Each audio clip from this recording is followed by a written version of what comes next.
ఏ మావా, ఈ మధ్య నా భార్య నెలకి 4 డ్రెస్సులు రోజుకొక లిప్స్టిక్ వేసుకొని తిరుగుతోందిరా. నేను డబ్బులే ఇవ్వను, మరెలా? బ్రోటీ మళ్ళీ కొత్త బట్టలా? ఇవెప్పుడు తీసుకున్నావు? అక్క కొనిచ్చింది. అడిగినప్పుడల్లా ఇలా చెప్తుందిరా. వాళ్ళ అక్కని చూస్తే రోజు చిరిగిపోయిన బట్టలు వేసుకుని రోడ్ సైడ్ బజ్జీలు అమ్ముతూ ఉంటుంది. అక్క బజ్జీ సరిగ్గా ఉడకలే. రేయ్, నీ మాడిపోయిన మొహానికి ఇదే ఎక్కువ. తినేసెల్లో. ఏవండి, నేను బండి కడుగుతాను. ఆ? మళ్ళీ కొత్త నైటి ఇదెప్పుడు తీసుకున్నావు? చెప్పాను అక్క కొనిచ్చిందని. దాంతో బండి కడిగితే పాడైపోతుంది. పదరా చిన్న బండి కడుగుదాం. సరే మమ్మీ. చిన్న ఫాలో మమ్మీ. చిన్న క్లూ కూడా దొరకకుండా ఈ కిలాడి ఏదో చేస్తోంది. దొంగ మొహంతి.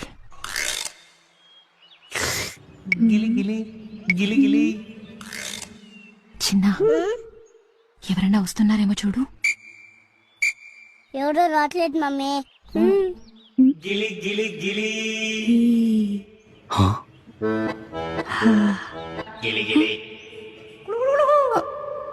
ఎందుకురా ఈ మధ్య నా బండి ఎంత సర్వీస్ చేయించినా మైలేజ్ ఇవ్వట్లేదు? సిటీ 100 బండి లీటర్కి 20 కిలోమీటర్లే వస్తుందని టెన్షన్ పడి కంపెనీ వాళ్ళు కూడా మెయిల్ చేశాను కదే. ఏదో నెలకి 2 లీటర్లు అంతేనండి. మమ్మీ ఈ మధ్య రోజు బండి తోడుస్తున్నావు కదా. నూరు ముయ్యరా. అంటే నెలకు 15 లీటర్లు.